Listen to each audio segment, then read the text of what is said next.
जहां आमतौर पर कट मोशन में जब चर्चा होती थी तो मुद्दे वो उठाए जाते थे जिसमें विभाग में सुधार के लिए काम कर सके, बजट प्रोविजन को लेकर के बातचीत कर सके, अपने क्षेत्र में अगर कोई इश्यूज है उस पर बात कर सके।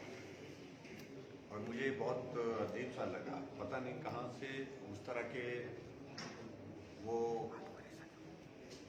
टैक्स लाने की कोशिश करते हैं, तो कुछ बातें ऐसी जोड़ने की कोशिश करते हैं जिससे एक सनसनी पैदा हो, एक माहौल इस प्रकार से जो है वो पैदा करने की कोशिश करते हैं कि जितने भी दूसरे विधायक हैं ताकि वो लोग जो है वो नाराज करें, वो जाएं, दोनों विधानसभा क्षेत्र में जाएं, जो नॉर्म्स हैं नॉर्म्स के मुताबिक वहां पर विकास कार्य हो रहे हैं, नॉर्म्स के मुताबिक वहां पर बजट प्रोविजंस हुए हैं। और ऐसा नहीं हो सकता है कि किसी विधानसभा क्षेत्र से अगर प्रदेश का मुख्यमंत्री है या मंत्री है, उस विधानसभा क्षेत्र में विकास के कार्य बंद कर दिए जाए, रोक दिए जाए, ये कभी संभव नहीं होता है। इसलिए संतुलित विकास हमारी प्राथमिकता है। हर क्षेत्र में विकास हो, क्षेत्र में जिस विषय को लेकर के समस्याएं ज्यादा है उस क्षेत्र की उन समस्याओं के समाधान करने के लिए बजट भी ज्यादा देना पड़ता है कई बार, और वहां पर काम भी ज्यादा करना पड़ता है। जहां सड़कें ज्यादा हैं वहां उन सड़कों के जो घनत्व को देखते हुए हमेशा सरकार की कोशिश होती है कि दूसरे विधानसभा क्षेत्र में जहां घनत्व कम है सड़कों का, वहां पर भी काम किया जाए, उस घनत्व को वहां पर भी उस रेशो के मुताबिक पहुंचाया जाए। जहां पेयजल योजनाएं जहां जिस विधानसभा क्षेत्र में कठिनाई है, दिक्कत है, मुश्किल है, वहां पर इशू हमेशा पेयजल योजना का रहता है, सिंचाई का रहता है, तो उन क्षेत्रों में उस तरह से पेयजल योजना और सिंचाई की योजनाएं वहां पर पहुंचाई जाए। उसके लिए बजट ज्यादा भी खर्च करना पड़ता है तो भी खर्च किए जाते हैं। कोई ऐसा क्षेत्र है जहां पर शिक्षा का विस्तार जो है वो उतना नहीं हो पाया है जितना दूसरे विधानसभा क्षेत्र में है, स्कूल कम है, कॉलेजेस कम है, कोई टेक्निकल इंस्टीट्यूशन है, तो वहां उस पर फोकस करना पड़ता है। तो इसलिए हर क्षेत्र की जरूरत के मुताबिक वहां डेवलपमेंट का प्लान होता है और डेवलपमेंट के प्लान के मुताबिक वहां पर काम होता है। उसके लिए बजट प्रोविजन स्कीम्स के अंतर्गत होते हैं। और जो भी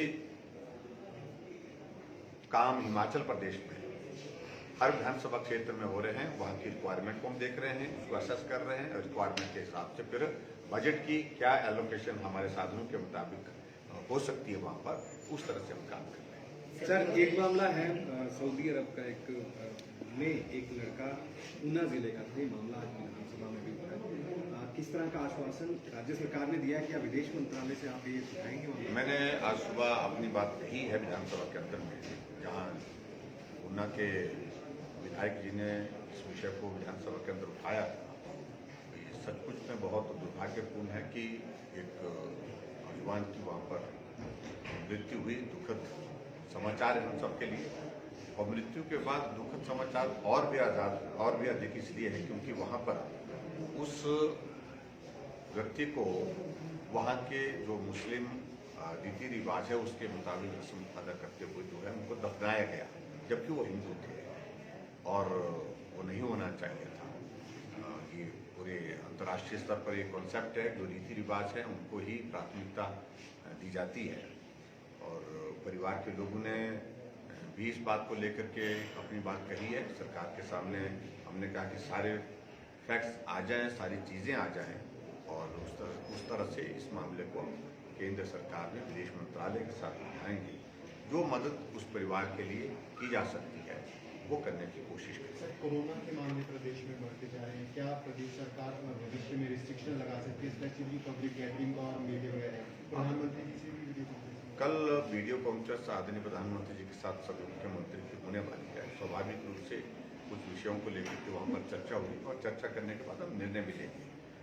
जहाँ तक हिमाचल प्रदेश में भी हम पिछले कुछ दिनों से देख रहे हैं कि मामलों में बढ़ोतरी तो हो रही है, लेकिन ऐसा भी नहीं है कि हमको तुरंत कोई ऐसे कदम उठाने की आवश्यकता कि हम कर्फ्यू लगा दें, हम लॉकडाउन की घोषणा कर दें, हम जो है वो कोई सख्त कदम इंस्टीट्यूशन बंद करने शुरू कर दिए। हमने कहा कि कंटेनमेंट जोन बनाने चाहिए। फिलहाल जहाँ ज़्यादा नंबर निकल रहा है उस एरिया को कंटेनमेंट जोन और उसके बाद कॉन्टैक्ट ट्रेसिंग इफेक्टिवली की जाए, प्रभावी ढंग से की जाए, ताकि वहाँ के जो संक्रमण के मामले और ज़्यादा न बढ़ सकें। लेकिन उसके बावजूद भी कल वीडियो कॉन्फ्रेंस से जो हमारी चर्चा होगी उसमें हम पूरी बात को सुनेंगे और उसके बाद हम विचार करेंगे हिमाचल में क्या करना है। लेकिन कुछ एहतियात और सावधानी और ज़्यादा अधिक करने की आवश्यकता है। सर, एक संशोधन प्रस्ताव लाने वाली थी सरकार प्राइवेट स्कूलों की जो मनमानी है उस पर लगाम कसने के लिए।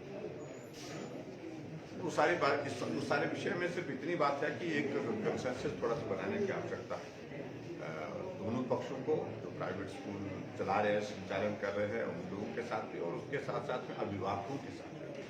दोनों के साथ हमने कहा कि थोड़ा सा विस्तार से चर्चा हो जाए। चर्चा होने के बाद इस बिल को लाएंगे और उसके बाद हम विचार करेंगे। सर, विपक्ष एक मांग कर रहा है सिंचाई जैसे बड़े महत्वपूर्ण मुद्दे पे प्रदेश की जनता को पानी चाहिए और खेतों को भी पानी चाहिए। श्वेत पत्र की मांग जो है विपक्ष की तरफ से की गई है, आपको लगता है श्वेत पत्र की उनकी मांग जाए? बिल्कुल, विपक्ष की ये जो मांग है गैर जरूरी है, अनावश्यक रूप से है, इसका कोई आधार नहीं। हिमाचल प्रदेश में जल शक्ति मंत्रालय बहुत बेहतर ढंग से काम कर रहा है। पूरे देश भर में जल शक्ति मंत्रालय ने जहां हर घर को शुद्ध पेयजल की योजना को आगे बढ़ाने में जो चौथा फेज है उसको सफलतापूर्वक पूरा करने की दृष्टि से जो इंसेंटिव लेने की बात है उस स्टेज तक पहुंचा है और जो पैसा केंद्र से दिया गया तो उस पैसे को यूटिलाइज भी किया। और उस तरह से मैं यही कहूँगा कि अनावश्यक रूप से एक माहौल खड़ा करने की कोशिश कर रहे हैं कि यहाँ मंत्री के खिलाफ, मुख्यमंत्री के खिलाफ इस प्रकार के एक माहौल खड़ा किया जाए ताकि बाकी विधायकों में नाराजगी हो, हार्ट बर्निंग हो, इस तरह की कोशिश की जा रही है। आप जाइए हमारे विधानसभा क्षेत्र में और देखिए जहाँ जिस चीज़ की जरूरत वो वहाँ पर हम क्या कर रहे हैं। मेरे विधानसभा क्षेत्र में अगर पेयजल योजना की या सिंचाई की जरूरत है वहाँ पर होनी चाहिए। दूसरे विधानसभा क्षेत्र में जहाँ पेयजल की योजना की जरूरत है, सिंचाई योजना की जरूरत है, वहाँ पर हम वो भी कर रहे हैं, वहाँ पर भी कर रहे हैं। जिस विधानसभा क्षेत्र में सड़कों की जरूरत है वहाँ पर सड़कें बना रहे हैं। जिस विधानसभा क्षेत्र में हेल्थ इंस्टीट्यूशन कम है वहाँ पर हेल्थ इंस्टीट्यूशन दे रहे हैं। जहाँ एजुकेशन इंस्टीट्यूशन की जरूरत है वहाँ एजुकेशन दे रहे हैं, एजुकेशन इंस्टीट्यूशन दे रहे हैं। यानी कि पूरे प्रदेश में समग्र विकास हो, किस विधानसभा क्षेत्र की रिक्वायरमेंट क्या है और उसके बाद नॉर्म्स जो हमारे हैं स्कीम्स के, उसके मुताबिक जिस योजना के अंतर्गत उस विधानसभा क्षेत्र में हम काम कर सकते हैं वो काम करने की कोशिश करते हैं। और हर एक विधानसभा क्षेत्र की समस्या एक जैसी नहीं होती है, तो इसलिए बड़ा स्पष्ट मैं कह रहा हूँ कि उनको ये गलत फहमी है कि ज़्यादा हो रहा है, ये हो रहा है, वो हो रहा है। सब जगह विकास समान है। Thank you. आ जाइए।